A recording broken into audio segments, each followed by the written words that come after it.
વડોદરા શહેરમાં બિરાજમાન પ્રાચીન હાટકેશ્વર મહાદેવ મંદિરના 240માં સ્થાપના દિવસ નિમિત્તે વિવિધ ધાર્મિક અને સામાજિક કાર્યક્રમોનું આયોજન કરાયું હતું। વહેલી સવારથી જ મંદિરમાં ભક્તિમય માહોલ જોવા મળ્યો હતો, જેમાં શાસ્ત્રોક્ત વિધિ વિધાન સાથે લઘુ રુદ્ર યજ્ઞ સંપન્ન થયો હતો। આ પ્રસંગે આયોજકો દ્વારા વડોદરાના નામી સેલિબ્રિટીઝ અને સમાજ સેવાના કાર્યોમાં અગ્રેસર રહેતા સામાજિક કાર્યકર્તાઓનું ટ્રોફી આપીને વિશેષ સન્માન કરવામાં આવ્યું હતું। દિવસભર ચાલેલા આ મહોત્સવમાં સાંજે ઇનામ વિતરણ અને ત્યારબાદ જાહેર જનતા માટે વિશાળ ભંડારાનું એટલે કે મહાપ્રસાદીનું પણ આયોજન કરવામાં આવ્યું હતું।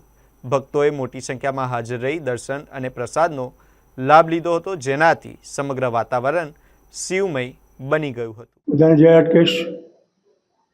આજે હાટકેશ્વર દાદા 240 વર્ષ પહેલાં સ્થાપના કરવામાં આવી હતી। એ સ્થાપના દિન નિમિત્તે આજે એક જાહેર ભંડારો અમે રાખેલ છે। એ સિવાય